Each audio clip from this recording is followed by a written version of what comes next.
Hello bachcho, let's read the question. The question says that when an electron jumps from an outer stationary orbit of energy E2 to an inner stationary orbit of energy E1, the frequency of radiation emitted is. ठीक है बच्चों, तो देखो सबसे पहले की concept होता है हमारे पास, that is Bohr's model, Rydberg constant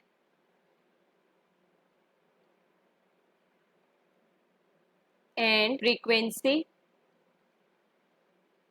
of radiation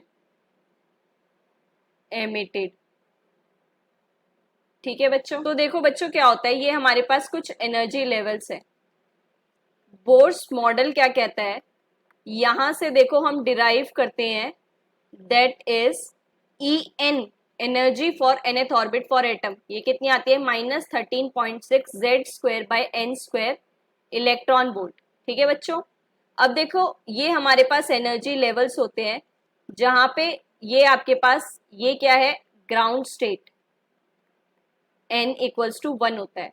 ये होती है आपके पास that is first excited state. ठीक है बच्चों, ये होती है आपके पास सेकेंड एक्साइटेड स्टेट. अब देखो बच्चों क्या बोल रहे हैं, इलेक्ट्रॉन कहां से जंप कर रहा है, E2 एनर्जी से E1 में. तो एनर्जीज के अकॉर्डिंगली ये E1 होगी, ये वाली E2 होगी एंड देन E3 होगी. सो E2 से E1 में इलेक्ट्रॉन आपका जंप कर रहा है.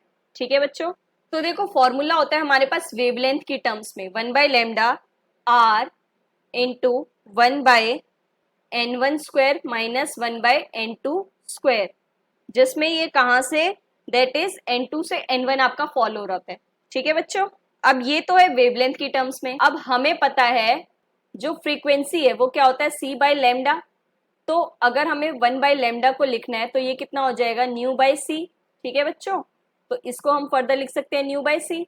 तो फ्रीक्वेंसी हमें निकालनी है, सिंपल ये क्या हो जाएगी, r into C into 1/n1² minus 1/n2². Right है ना बच्चों. तो देखो अब आपको यहाँ पे कंफ्यूजन क्या किया गया था, E2 से E1 में बताया गया था. तो यहां से आपको ये ड्राइव करना था, E2 से E1 मतलब n जो है आपका 2 से 1 में आ रहा है. ठीक है बच्चों, तो यही आपके पास जो है फ्रीक्वेंसी हुई. So that is the final answer. Hope you understand it well. Best of luck. Thank you.